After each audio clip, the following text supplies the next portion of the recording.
Olá pessoal, sejam bem-vindos ao GeoTeaching. Eu sou Juliana Pessim e hoje nós vamos falar sobre os limites de consistência, também conhecidos como os limites de Atterberg. Pessoal, lembrem que na aula passada nós falamos sobre a análise granulométrica. A análise granulométrica, ela servia para caracterizar bem os solos grossos, mas por outro lado, no caso dos solos de granulometria fina, que são solos com diâmetros menores que 0,075 milímetros de diâmetro, que abrange, o silt e a argila, a análise granulométrica não é suficiente para caracterizar o comportamento. Por quê? Porque esses solos finos têm um comportamento diferenciado perante a água. Eles podem ser moldados numa certa condição de umidade sem se desintegrar e sem variar seu volume. Isso se deve a uma propriedade que os solos finos têm, que é a plasticidade. A plasticidade pode variar em função de diversos fatores, e os principais são o tipo do argilo mineral, que está associado à composição química e mineralógica e da sua superfície específica. Vamos recordar lá na nossa aula 1 que nós falamos sobre os argilominerais, e também em função do teor de umidade. Quando esse teor de umidade varia, esse solo fino ele pode variar seus estados de consistência, indo de sólido até o estado líquido, diferente dos solos arenosos, tá certo? Então, pessoal, a gente vai falar sobre esses estados, tá? Vamos imaginar aqui, então, uma faixa aí de teor de umidade crescente da esquerda para a direita. Quando o solo fino possui muita água, ele se encontra no estado líquido e a sua resistência ao cisalhamento é nula, aí que eu chamo de R, tá certo? Então, esse solo se comporta como um líquido. É o caso de uma lama, né?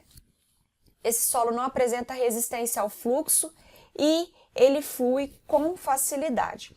Se eu retiro umidade desse solo, se esse solo seca um pouco, ele passa para o seu estado plástico.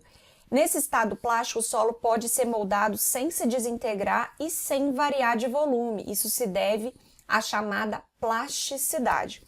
Se eu continuar secando esse solo, ele vai entrar no estado semissólido. Nesse estado, ele vai perdendo a sua plasticidade e ele apresenta um comportamento quebradiço quando eu vou tentar moldar esse solo, tá certo? Já se eu remover mais água ainda, se esse solo secar mais ainda, ele já não pode mais ser moldado e ele não varia o seu volume com a secagem. Eu posso tentar remover a água e ele não varia o seu volume mais, tá? E os limites de consistência vão ser as umidades referentes aos limites entre esses estados. Por exemplo, para passar do estado entre o estado plástico e o estado líquido, eu tenho o limite de liquidez, ou seja, uma umidade maior que o limite de liquidez, o meu solo vira um líquido. E uma umidade menor, o meu solo fica no estado plástico.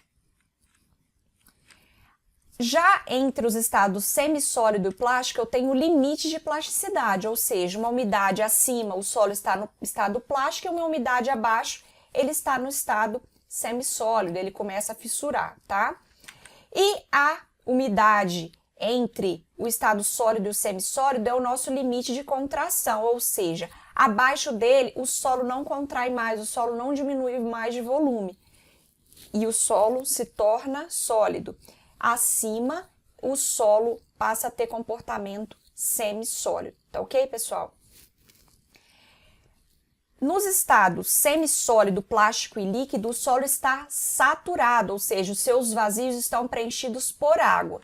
Por outro lado, no estado sólido, esse solo pode conter um pouco de água, mas os seus vazios não estão completamente preenchidos por água, certo?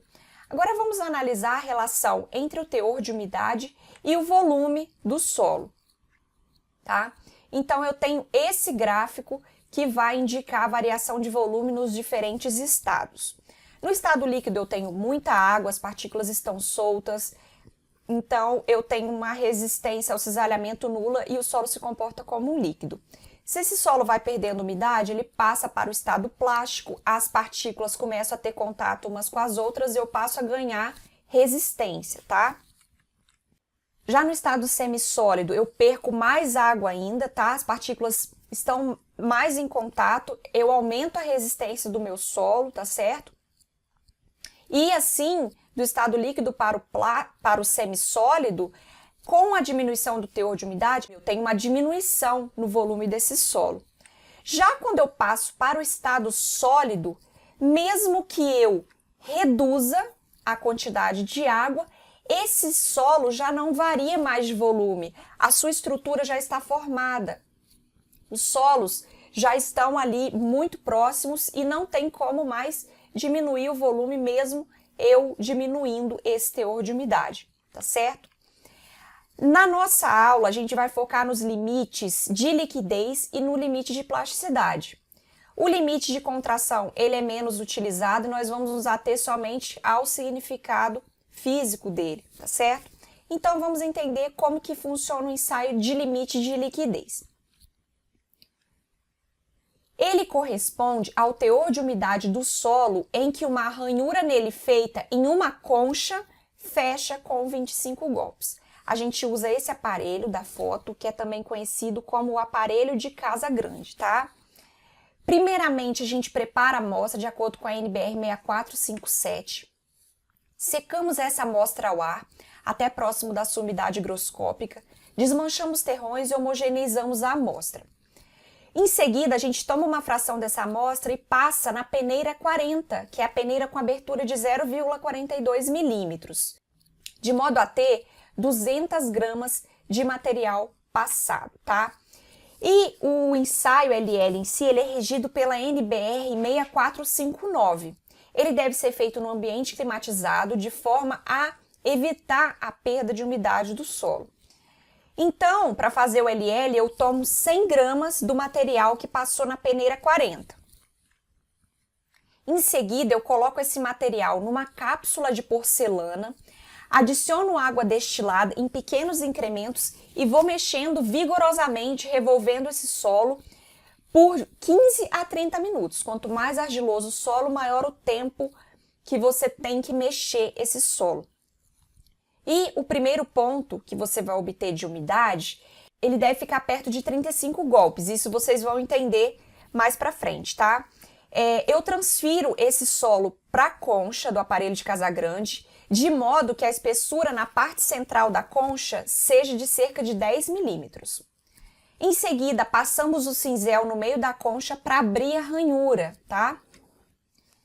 Dessa forma, vamos girar a manivela do aparelho de Casagrande 2 voltas por segundo e vamos anotar o número de golpes, ou seja, os golpes, pessoal, é o movimento dessa concha verticalmente. Essa concha sobe e desce e vai batendo a sua base contra a base do aparelho, que é essa base de cor preta que está na foto.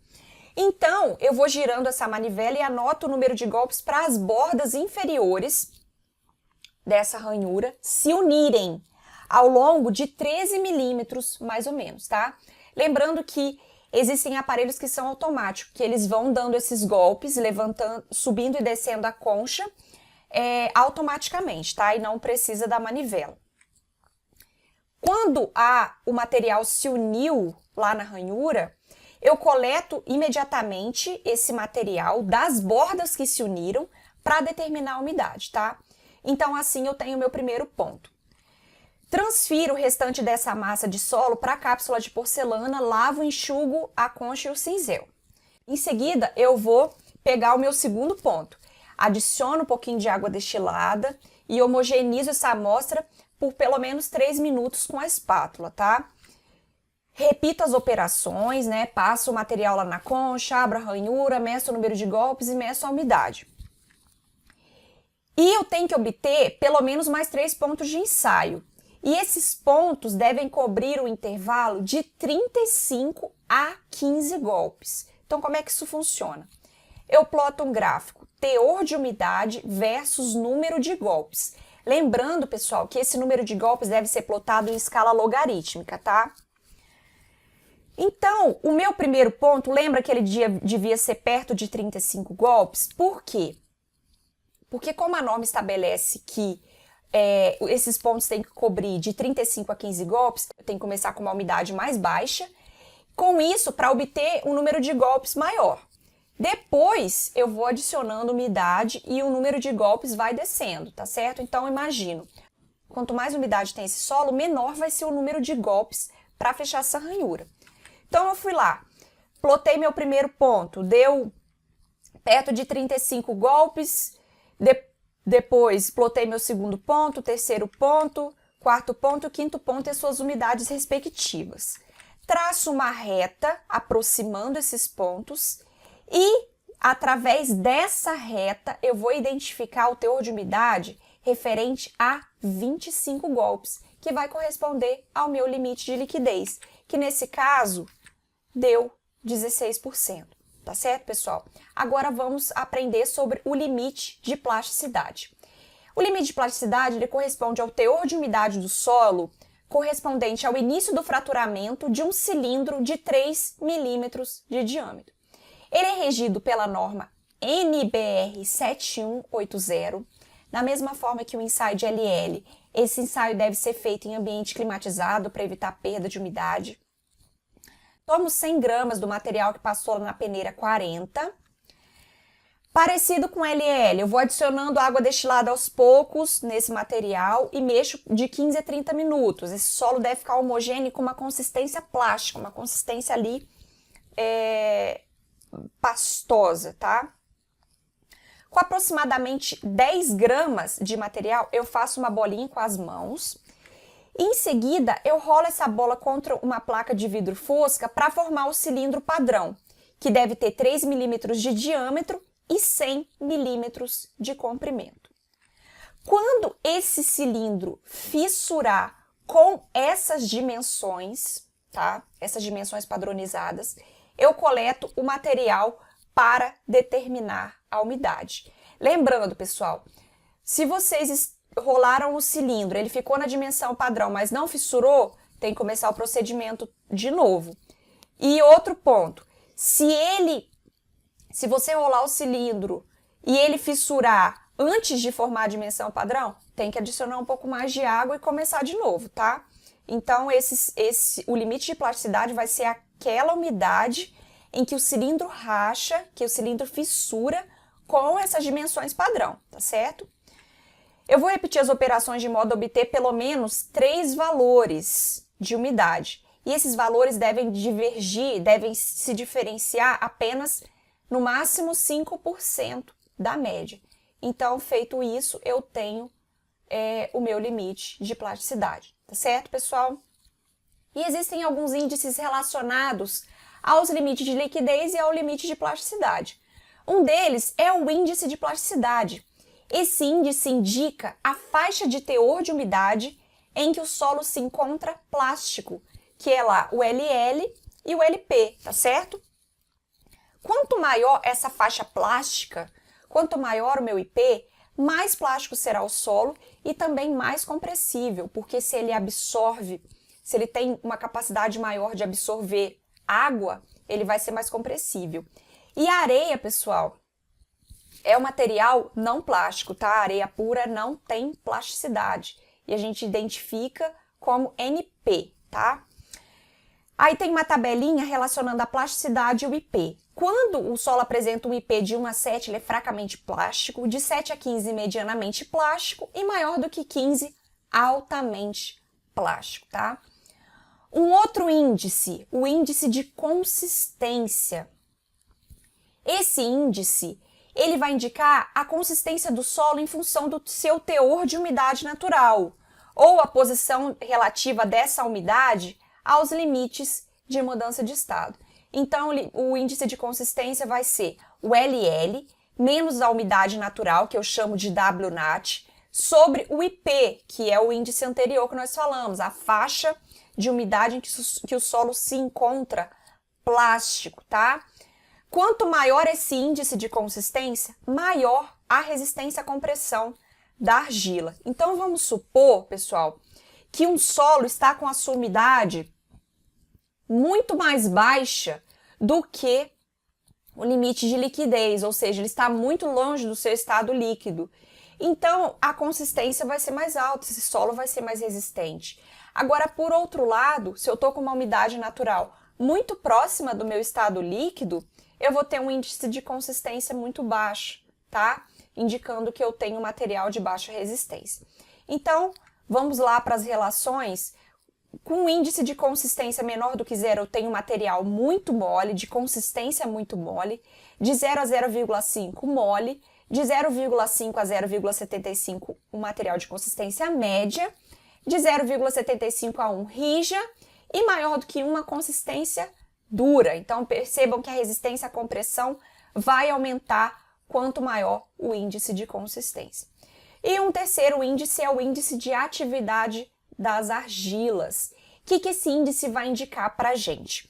A influência da composição mineralógica dos argilominerais que compõem a fração fina nas propriedades de resistência do solo argiloso. O que pode acontecer? Tem casos que o solo tem um baixo teor de argila, mas ele tem uma elevada atividade cloidal, ele tem uma elevada plasticidade. Isso vai indicar a presença de argilas ativas. Esse índice é dado pela relação entre o IP, né, que é a nossa faixa de plasticidade, LL menos ULP, sobre a fração de argila. Então, se eu tenho pouca argila no meu solo e eu tenho um IP alto, eu tenho uma plasticidade alta, significa que essa argila é o quê? Ativa, tá? E esse índice também pode servir como indicador do potencial de variação de volume da argila. Vamos lembrar lá de novo da nossa aula 1, que nós falamos sobre os argilominerais, tá? Pessoal, então, de acordo com esse índice, se esse índice for menor que 0,75, a argila é inativa, de 0,75 a 1,25, normal, e maior que 1,25, ativa, tá ok? Então, para sintetizar a nossa aula, o estado dos solos finos varia com o teor de umidade, então ele pode ficar no estado sólido, semissólido, plástico e líquido. E os solos finos têm a propriedade de plasticidade, tá? O LL é a umidade necessária para aquela ranhura feita na concha fechar com 25 golpes. E o LP, a umidade para que o cilindro com 3 milímetros de diâmetro comece a fissurar. Alguns índices relacionados e importantes para identificar o comportamento desse solo é o índice de plasticidade, que é o LL menos LP. Quanto maior esse índice, maior a faixa, né, de umidade em que o solo se encontra plástico. O IC, que é o índice de consistência, que vai identificar a consistência do solo de acordo com o teor de umidade natural. E a atividade das argilas, considerando que um solo tenha uma parcela de argila, apenas uma pequena parcela de argila, mais uma alta plasticidade, isso vai indicar uma argila muito ativa, tá? E a resistência das argilas está relacionada à sua consistência. Eu nunca digo que uma argila é compacta, por exemplo, porque esse termo está associado às areias, que vai ser tópico de uma outra aula, tá, pessoal? Eu quero deixar aqui para vocês uma perguntinha e amanhã eu vou postar a resposta na descrição do vídeo, tá, pessoal? Seguem as referências que eu utilizei para preparar essa aula. Eu agradeço a presença de vocês, espero vocês na nossa próxima aula. Quem gostou do vídeo, dá um like, um joinha aqui embaixo, se inscrevam no canal para continuar acompanhando o curso e até mais!